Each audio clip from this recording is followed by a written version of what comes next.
So, hi self, it's July 27, 2025. First day of ko here in Hong Kong.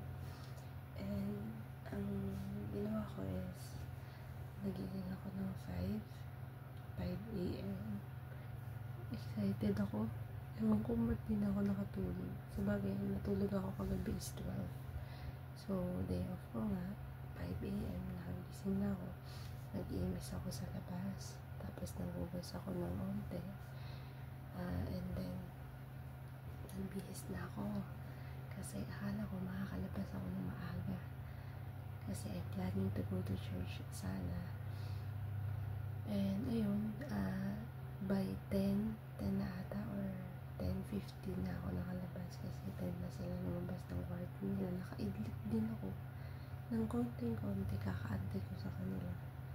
Nakabihis na ako pero humiga ako ulit kasi wala tulog pa sila nakakaya naman umalis ng bahay nila nang walang pasabi. See that? Epikas ng tuwid. Ang katuwang ko sa pag-abot ng mga pangarap. Ang sakit kasi ng katawan ko dito. Nag-off ako ngayon, diba? Biruin mo,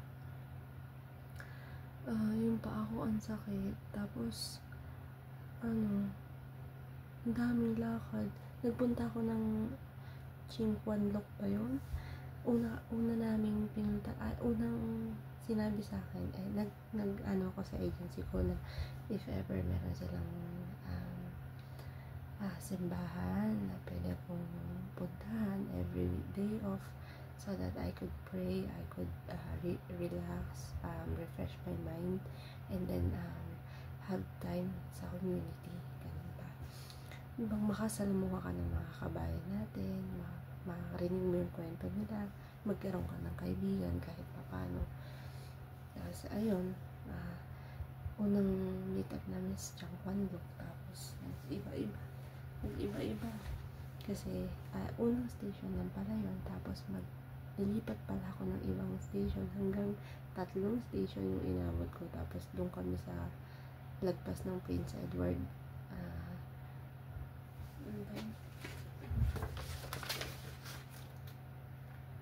Pagtapos una sa Lohas ako galing, tapos Chukinling, punta ko dun sa Green 1 po, 2 1 Poa, tapos Prince Edward ako. Tapos pagdating sa Prince Edward, yung 3rd station na tayo, doon na ako nag-exit. Tapos may sumundo sa akin na taga-church nila Sir Sam. So ayun, sobrang saya naman ang experience at I'm planning to go back there. They were so nice, and at the end of the gusto ko sabihin meeting pero hindi yung meeting yung end of service na okay naman, okay lahat. Sana makabalik ako dun someday kasi ang off ko is every 2nd week. So pag nag-off ako ngayon, 2 weeks ako mag-work tapos off ko ulit. So hindi siya every week pero bayad naman yun ng amo ko. Sunday work yun. Tapos sabi nila may time ako to use my phone sa tanghali, pagkakain, pwede akong tumawag sa anak ko. Here in Hong Kong, medyo strict sila sa mga ganung bagay. Sa kalinisan, sa work etiquette mo. Kasi nga naman, ang laki nga naman ng pasahod. So, sinusulit nila yun. And I understand. Nasa interview yun. Pag mag-a-apply ka dito, sasabihin niya sa interview mo. After that, nagpunta ako sa Central. Nag-Central ako kasi bumili ako ng headset. Gusto ko kasi pagkausap ko yung anak ko, maayos na ako naririnig. Lalo pag may oras. Most of the time, sa CCTV ko lang siya nakikita Pero, ayun nga, ngayong araw, ang laki ng bangas niya dito. Na-aksidente siya kahapon kasi nagtatakuhan daw sila, pababa yung daan. Ewan ko kung talagang may tumulak sa kanya or natapilok siya or what. Pero sabi niya may tumulak sa kanya. So, ayun, dito yung bawas niya. Dito. Tapos meron sa balikat. Tapos meron sa kamay. Ang dami. Naawa nga ako. Pero party talaga rin yun ng pagkabata, diba? Lalo kung lalaki yung bata. Medyo clumsy yan. Medyo adventurous. So, party yun ng pagkabata. Sabi ko sa kanya, tatagal lang ang loob. At big boy naman na siya. Naintindihan niya ako. Na hindi pala nandiyan si mama sa tabi. So, kailangan ko mag-work dito at alagaan niya yung sarili niya. Ingatan niya. So, after ko ng Central, is, nasabi ko sa sarili ko, this is it, pansit. Nakatapak na ako ng Central, girl. I've been in Saudi Arabia, in Abha, in Kamis, in Jizan. I've been in Hong Kong, in Riyadh. Alam mo yun, ang sarap sa pakiramdam na other people cannot do that under Prime. Is it Prime ko ba to? Hindi, parang self-fulfilling lang. Ano, na yung mga nakikita mo lang sa Facebook or sa TV. Na ganito pa lang experience. Uy, ang dami palang Pinoy goods. Bumili ako ng mga food biscuits. And then, bumili ako ng biscuits. Tapos, bumili rin ako ng egg. Kasi I was planning to cook for myself every lunch. And amo ko sabi niya is okay, you can cook for yourself, but bayan, bakit ako napapataglish? Ano yung mobile ko? But, ano sabi niya? You can cook for yourself, but pwede raw ako kumuha ng pera dun sa market money, which is nahiya ako. Kasi paggabi, ang dami niyang binibigay sa akin pagkain. Tsaka oo, nakahalo ako ng pagkain sa kanila. May food allowance ako sa kanila. Share with employer nakalagay dun sa kontrata ko. But, ano ba ako kasi, syempre, may pera naman ako. Tsaka maayos naman ang pakitungo nila. Maganda na yung, alam ko yung lugar ko ba. Hindi ako mag-demand ng marami sa kanila. Sabi nga diskarte. Damutan man nila ako someday. At least meron ako mahugot, diba? Tapos, binalik niya sa akin yung 100 na ginastos ko. Alam mo, bago ako umalis, sabi niya, you take care of yourself, sabi niya ganun sa akin. You take care of yourself. Be careful of what the people might have interest in you, like that stuff. Sabi niya ganun. And then, sabi niya, you have your money on your own. Sabi ko, yes, ma'am, I have 100. Sabi niya, okay, take care. Tapos umalis ako ng 10:30 ata yun. 10:30, nakarating ako ng 11 dun sa church. Nakaabot pa ako sa vigil ba yung tawag dun? Parang sa nila, sa topic nila for this day. So, ayun. Kumunta-kanta kami, tapos kumain. Tapos may mga nakausap akong mga Pinay nga, mga matatagal na dito, 8 years, 3 years, 5 years. So, nakaka-inspire sila. At isa lang yung sinabi nila sa akin. Sabi ko, anong sikreto? Sabi, habaan mo yung pasensya mo.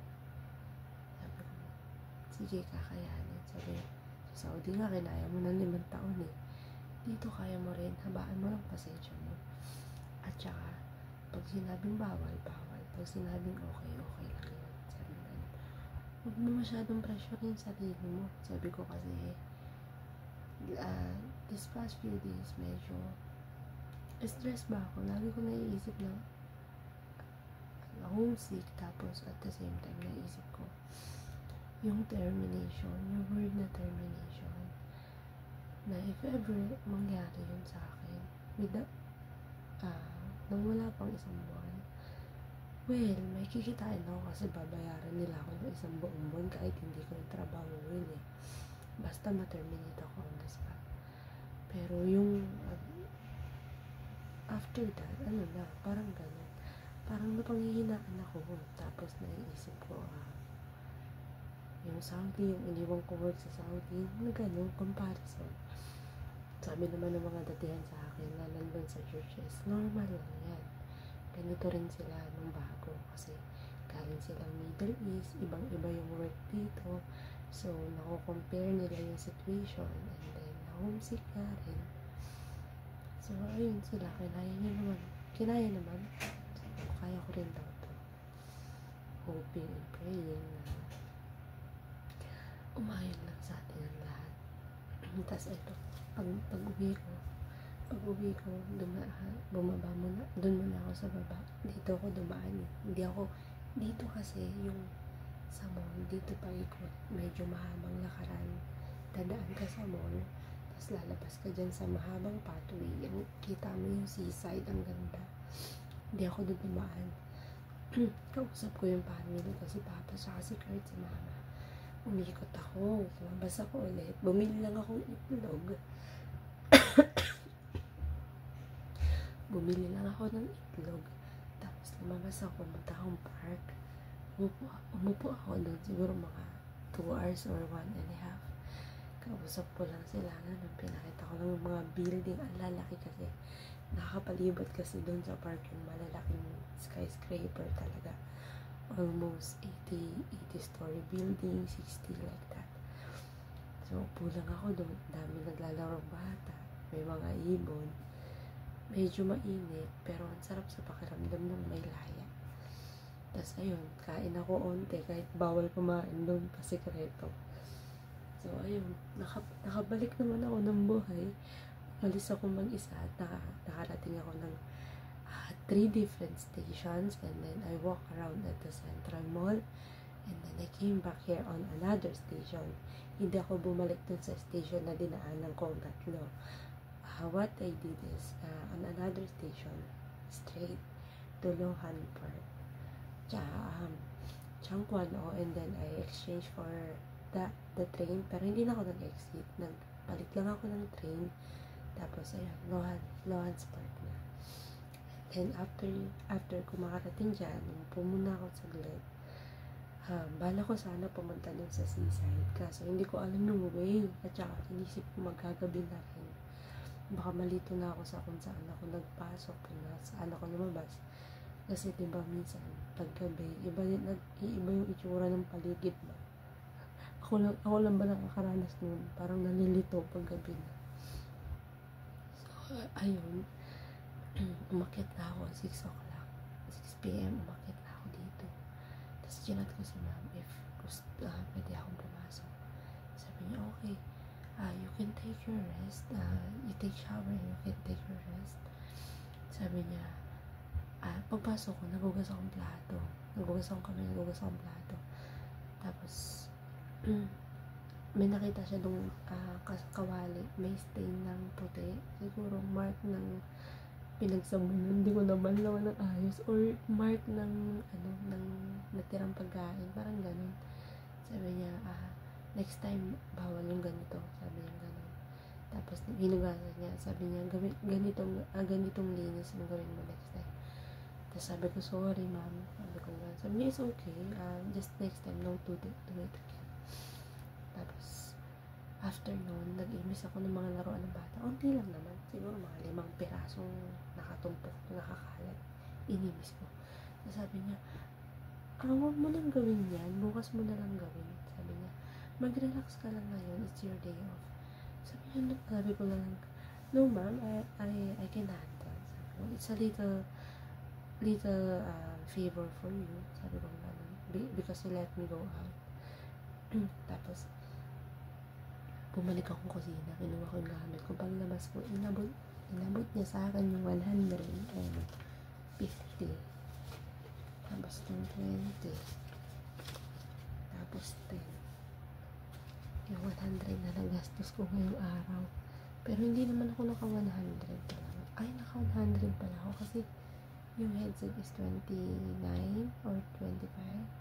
Tapos nasa 70 yung binili kong food or tapos yung itlog is 20. So, gumastos ako ng 120. Naka-free food ako dun sa church. Kasi kain ako. Pero sabi nila, next time daw, hindi na yung libre. Which is, I understand. Ang ganda rin ng lugar. Tapos, pwede ka matulog doon. Mayroon silang mga, after that, pwede ka mag-aral. Paggawa ng kandila, paggawa ng mga tinapay. Para, if ever mag-forward ka sa Pinas, marami kang alam na livelihood like that. So, ayun, ang ganda ng experience ko ngayong araw. Nakakapagod lang, pero little by little, tapos inikutan ko yung dito sa mall na malaki, sa Lohas Park Mall, inikutan ko yung mga tinuro sa akin ni ma'am na bilihan, yung market, yung bilihan ng mga stationery, and then yung bilihan ng yung top upan ng Gcash, and then yung bilihan ng itlog. Inikot ko lahat yun, so familiar na ako sa lugar. Then nagpunta nga ako dun sa park. Yun lang, parang sa maliit na oras, kasi lumabas ako ng 10:30 and then umuwi ako ng 6.